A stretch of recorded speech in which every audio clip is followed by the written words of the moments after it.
말씀은 시편 69편 29절에서 36절까지의 말씀입니다.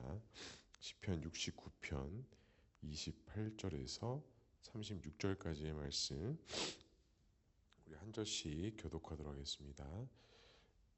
29절입니다. 오직 나는 가난하고 슬프오니 하나님이여 주의 구원으로 나를 높이소서. 내가 노래로 하나님의 이름을 찬송하며 감사함으로 하나님의 위대하시다 하리니 이것이 소 곧 뿔과 굽이 있는 황소를 드림보다 여호와를 더욱 기쁘시게 함이 될 것이라. 공고한 자가 이를 보고 기뻐하나니 하나님을 찾는 너희들아 너희 마음을 소생하게 할지어다. 여호와는 궁핍한 자의 소리를 들으시며 자기로 말미암아 갇힌 자를 멸시하지 아니하시나니 천지가 그를 찬송할 것이요 바다와 그 중에 모든 생물도 그리할지로다. 하나님이 시온을 구원하시고 유다 성읍들을 건설하시리니 무리가 거기에 살며 소유를 삼으리로다. 그들의 종들의 후손이 또한 이를 상속하고 그의 이름을 사랑하는 자가 그 중에 살리로다. 아멘. 오늘도 말씀과 기도의 자리에 나오신 성도님들을 사랑하고 축복합니다. 오늘 본문의 말씀을 통해서 오늘 하루도 말씀으로 살아가는 우리 귀한 본우리 교회 공동체 될 수 있기를 주님의 이름으로 간절히 축복합니다. 오늘부터 해서 새벽 예배 방송을 녹화를 해서 제가 아침에 이제 업로드를 하려고 합니다. 되도록 새벽 예배 방송을 안 하려고 했는데 우리 공동체가 빨리 이렇게 하나가 되기 위해서는 같은 말씀의 뿌리 안에서 계속적으로 녹아 들어가야겠다는 게 그런 생각이 들었고요. 주일 한 번만으로는 그게 부족하기 때문에 이제 매일매일 아침 새벽 설교의 내용들을 실시간은 아니지만 아침에 제가 최대한 빨리 편집해서 그렇게 업로드해서 공유하도록 하겠습니다. 계속해서 우리 시편 말씀을 나누고 있습니다. 오늘 말씀은 어제 본문에 이어서 하나님께서 보호하시고 인도하시는 그 은혜에 따라 기도하고 간구하고 또 그 개인의 기도의 간구가 나중에 어떤 기도의 간구로 흘러가는지에 대한 내용들이 이 69편 후반부의 내용이라고 할 수 있습니다. 시편 기자는 하나님을 어떻게 계속 찬양하고 있을까요? 우리 29절과 30절의 말씀을 다시 한번 읽어보도록 하겠습니다. 오직 나는 가난하고 슬프오니 하나님이여 주의 구원으로 나를 높이소서. 내가 노래로 하나님의 이름을 찬송하며 감사함으로 하나님을 위대하시다 하리니. 시편 기자는 자신은 가난하고 슬픈 자다라고 인정하고 있습니다.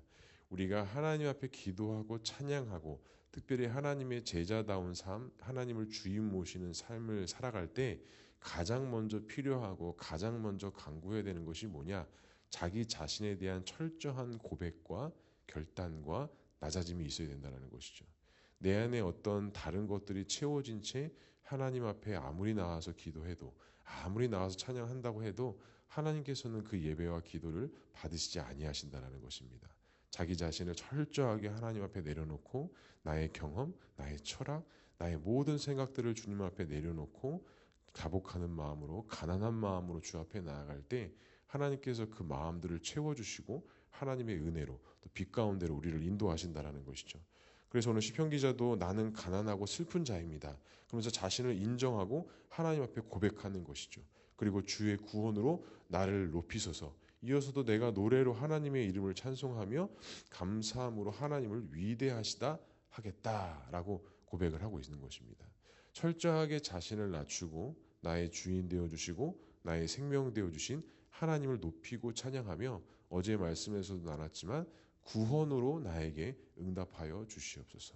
다른 것으로 응답하고 다른 것으로 말씀하시는 것이 아니라 하나님께서 언약을 세워주시고 언약을 신실하게 지켜나가시는 하나님이심을 알기에 그 구원의 은혜로 내게 응답해달라는 이 시편 기자의 간절한 기도의 제목을 볼 수 있는 것이죠. 그렇게 해서 오늘 우리 말씀을 통해서 우리가 기도의 방향과 목적이 무엇이 되어야 되느냐? 우리의 응답도 다른 곳에서 있는 것이 아닙니다. 구원의 은혜, 그 언약을 신실하게 이루어 가시는 예수 그리스도의 죽으심과 부활과 또한 그 영원하신 생명을 우리와 함께 하심을 통해서 하나님 나라 천국을 소망하는 그 구원의 은혜로부터 우리가 답을 얻고 응답을 받아야 된다는 것입니다. 그렇기 때문에 우리가 하나님 나라 예수 그리스도의 십자가의 문제 앞에 모든 것이 단순해질 수밖에 없고 그 앞에서 자유로울 수밖에 없게 된다는 사실을 꼭 기억하셔야 됩니다. 간절히 소망합니다. 우리 자신을 나는 하나님 앞에 어떻게 고백하고 인정하고 계십니까? 철저하게 내 자신의 솔직한 마음을 하나님 앞에 고백하시고 나를 가장 잘 아시고 가장 잘 아실 뿐만이 아니라 가장 잘 이해하시며 나를 이끌어 가시는 그 하나님 앞에 오늘 내 마음의 솔직한 마음들, 실제적인 가난하고 연약한 마음들을 내려놓고 고백할 수 있는 저와 우리 모두가 될 수 있기를 주님의 이름으로 간절히 축복합니다. 그렇다면 두 번째로 하나님을 기쁘시게 하는 것은 무엇이라고 말씀하고 있을까요? 우리 31절의 말씀을 함께 읽어보도록 하겠습니다. 이것이 소 곧 뿔과 굽이 있는 황소를 드림보다 여호와를 더욱 기쁘시게 함이 될 것이라. 시편 기자가 분명히 말하는 것은 나의 연약함을 통해 하나님 앞에 구원을 기도하고 하나님의 영광을 찬양하고 나의 마음의 중심과 나의 솔직한 마음을 하나님께 드리는 이 간절한 기도와 찬양이 그 어떠한 값진 것을 하나님께 드리는 것보다 하나님께서 기뻐하시는 것이라고 말씀하시는 거예요. 아무리 우리가 많은 것들을 하나님 앞에 봉사하고 사역하고 많은 것을 하는 것이 하나님께서 기뻐하시는 것이 아니라 우리 마음의 중심, 우리의 솔직한 마음의 고백, 우리 마음에서부터 나오는 그 하나님을 향한 사랑과 경외함을 드리는 것이 하나님을 가장 뭐하시는 것이다고요? 기쁘시게 하는 것이다라고 말씀하고 있는 것입니다. 우리 교회도 마찬가지입니다. 우리 공동체도 마찬가지입니다. 이 시대를 살고 있는 우리 역시도 마찬가지입니다. 내가 뭐 했다? 내가 무엇을 헌신했다? 내가 어떠한 것을 사역했다? 어떠한 것을 결단했다? 이러한 것도 물론 중요한 것이지만 가장 먼저 하나님께서 기뻐하시는 것은 그런 것을 통해 기뻐하시는 것이 아니라 우리 마음의 진실된 고백, 하나님 앞에 내어드리는 우리 마음의 솔직한 결단들, 하나님 앞에 정직하고 성결함으로 나아갈 때 하나님께서는 그 어떠한 것을 드리는 것보다 그것을 기뻐 받으신다라고 말씀하고 있습니다. 그렇다면 32절에 이렇게 이야기합니다. 공고한 자가 이를 보고 기뻐하나니 하나님을 찾는 너희들아 너희 마음을 뭐하게 할지다 소생하게 할지어다 라고 말씀합니다. 시편 기자는 자신에게만 국한된 것이 아니라 내가 하나님 앞에 이렇게 찬양하고 결단하고 자복해서 하나님 앞에 나아가는 것이 하나님을 기쁘시게 하는 것인데 공고한 너희들도 이를 보고 뭐하라는 거예요? 하나님을 찾고 하나님을 구해서 하나님의 기쁨이 너희들 안에 충만하게 해야 한다라고 말씀하고 있는 것이죠. 제가 이 말씀을 어제 묵상하는데 저는 이렇게 생각이 들더라고요. 우리 공동체 각각의 한 사람 한 사람 한 성도 한 성도가 하나님 앞에 마음을 드리고 하나님을 찬양하고 하나님을 예배하고 어떤 사명과 직분에 따라서 움직이는 그런 교회가 아니라 하나님 앞에 마음의 중심을 드리는 성도들이 일어나는 것을 통해 누가 영향받는다라는 거예요? 우리 모두에게 선한 영향력이 된다라는 겁니다.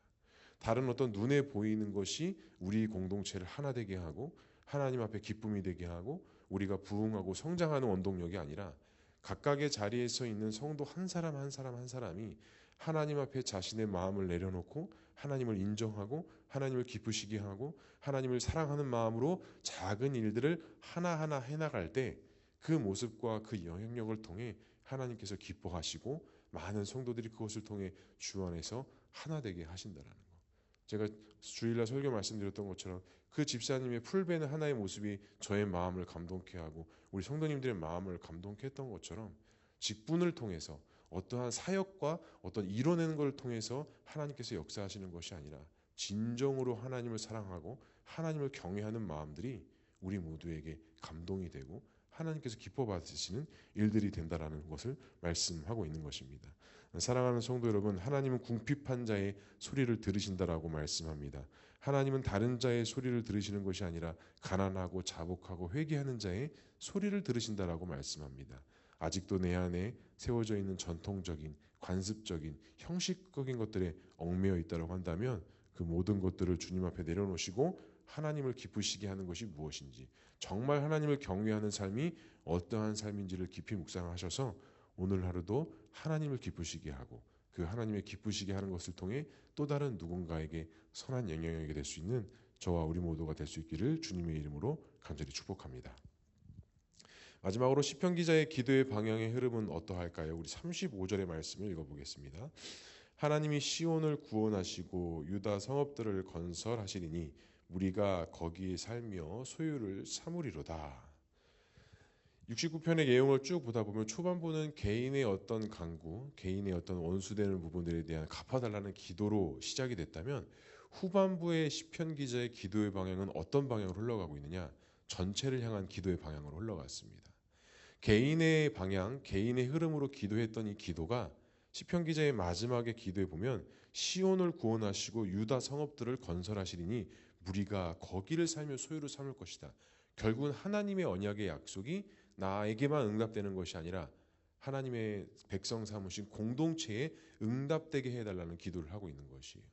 개인의 기도가 개인의 기도로 끝나는 것이 아니라 공동체를 향한 하나님께 언약 백성 삼은 지체들을 향한 기도로 시편 기자의 기도가 흘러가고 있다라는 것입니다.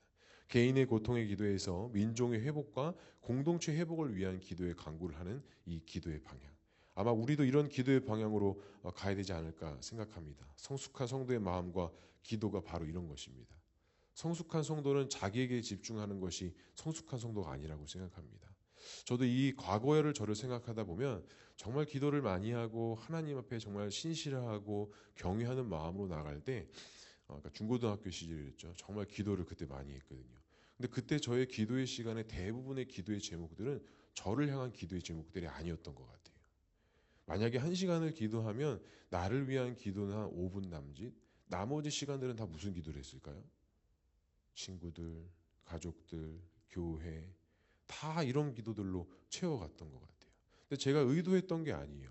기도의 자리, 기도의 무릎을 꿇다 보니까 저의 기도의 방향들을 하나님께서 그렇게 이끌어 가셨다라는 것이죠. 성숙한 사람, 성숙한 자의 성도의 기도는 바로 이런 것 같습니다. 나에게 집중되는 기도, 나에게만 국한된 기도가 아니라 공동체와 하나님 나라를 위한 기도의 방향으로 흘러갈 수 있는 것들. 다시 말하자면 보지 못했던 것들을, 알지 못했던 것들을 보게 하시고 알게 하시면서 기도하게 하시고 간구하게 하시는 그런 성숙한 성도의 길을 걸어가는 삶. 우리 보늘의 교회가 그런 교회가 되었으면 좋겠습니다. 우리 새벽 기도의 자리가 그런 기도의 자리가 되었으면 좋겠습니다. 제가 지난주에 살짝 말씀드렸을까요? 몇 분의 집사님하고도 말씀을 나눴는데 그 교회의 부흥과 성장은 어디서부터 시작되죠? 새벽 기도의 인원에서 나오는 것 같아요. 참 신기한 게 그 교회 새벽 기도의 참석 인원의 전체 성도의 10분의 1이 그 교회 새벽 기도 참석 인원이더라고요. 대부분 교회가 그랬던 것 같아요. 그러니까 저희도 보세요. 딱 거의 10분의 1이 나오고 새벽 예배를 나오고 있습니다. 그러니까 제 안에 어떤 목표가 생겼냐면 주일 예배를 부흥시켜 주시옵소서 그렇게 기도가 이제 안 나오더라고요. 지난주부터 하나님 이 새벽 예배 기도의 자리가 차고 넘칠 수 있게 그렇게 기도가 나오더라고요. 왜요? 주일에 많이 모이는 게 중요한 게 아니라 정말 주의 백성들이 정말 이 기도와 말씀의 자리를 사모하고 나올 때 하나님께서 그것들을 통해 역사하여 주시고 우리를 선한 길로 반드시 인도한다는 사실. 사랑하는 성도 여러분, 우리 기도의 방향이 그렇게 흘러갔으면 좋겠습니다. 나를 위한 기도의 제목, 나를 위한 집중되는 것이 아니라 다른 누군가를 위한 기도의 제목, 하나님 나라를 위한 그런 기도의 제목 자리가 될 수 있기를 주님의 이름으로 간절히 축복합니다. 지난주에 새벽 기도 시작되면서 부끄러운 고백인데요. 첫날이었나 둘째 날이었나 정말 오랜만에 새 자녀를 위해서 제가 기도했어요. 근데 이 말이 좀 웃기시죠? 자녀들을 위해서 잘 기도를 안 하는 것 같아요. 제 기도의 방향이 그렇게 흘러가질 않더라고요. 그래서 그날 저녁 시간이었나? 밥 먹으면서 둘째한테 야 아빠가 오늘 새벽에 너네들을 위해서 정말 오랜만에 기도를 했다 그랬더니 저희 수아가 오랜만에 기도를 했다고? 그렇게 반문을 하더라고요. 근데 이게 저 안에 부끄러울 수도 있지만 사실 우리 기도의 방향이 이렇게 돼야 됩니다. 우리가 알고 있는 게 뭐예요? 우리가 아우리 교회를 통해서 또 방황교 목사님 통해서 들었던 게 뭐예요? 하나님께서 우리 뒷감당을 뭐 하신다고요? 책임져 주신다고 하셨습니다. 그것에 집중할 때 책임져 주시는 것이 아니라 우리가 사명 따라 살고 사명에 살 때 하나님께서 우리 모두 뒷감당을 책임져 주신다고 하셨습니다. 성도 여러분, 우리의 기도의 방향이 나에게서만 국한된 것이 아니라 좀 넓은 시야와 안목을 가지고 기도할 수 있는 우리 모두가 될 수 있기를 주님의 이름으로 간절히 축복합니다. 기도하겠습니다. 사랑과 은혜가 충만하신 하나님 아버지, 은혜를 감사합니다. 오늘도 말씀과 기도의 자리에 나오게 하시고 오늘도 주 앞에 무릎 꿇고 또 간절한 마음으로 기도할 수 있게 하시니 주님 감사합니다. 오늘 하루를 살아갈 때에 오늘도 예수님과 동행하는 하루의 삶을 살아갈 수 있도록 인도해 주시고 오늘도 말씀 가운데 기도 가운데 인도하시는 그 성령의 세밀한 음성을 듣게 하셔서 오늘 하루도 믿음으로 살고 승리하는 우리 모두가 될 수 있도록 주님 인도하여 주시옵소서. 그래서 정말 우리 보누리 교회가 정말 하나님께서 보시기에 기뻐하시는 공동체, 하나님의 선한 영향력들을 흘려보내는 공동체 될 수 있도록 또 그런 성도들 될 수 있도록 인도해 주시고 오늘 하루도 각자의 삶과 직장에서 모든 것들을 감당하며 나아갈 때 하나님께서 감당할 수 있는 넉넉한 힘을 주셔서 하나님의 기쁨과 소망이 되는 귀한 공동체와 성도들 될 수 있도록 주님 인도하여 주시옵소서. 오늘도 많은 기도의 제목 가지고 주 앞에 나왔습니다. 기도하고 간구하는 가운데 하나님께서 함께해 주시되 이 기도와 간구가 나에게 국한되어 있고 나를 향한 기도의 제목이 아닌 정말 지체들 또 교회들 공동체 하나님 나라 천국을 향한 그 넓은 기도의 제목을 가지고 기도할 수 있는 우리 모두가 될 수 있도록 주님 인도하여 주시옵소서. 사명과 사역에 정말 집중하되 하나님을 뜨겁게 사랑하는 마음으로 집중하게 하시고 형식과 전통에 얽매인 것이 아니라 주님 사랑하는 마음으로 모든 것들을 감당하고 해낼 수 있는 우리 모두가 될 수 있도록 주님 인도하여 주시옵소서. 하나님께서 함께 하실 것을 믿사오며 이 모든 말씀 예수 그리스도의 이름으로 기도합니다. 아멘.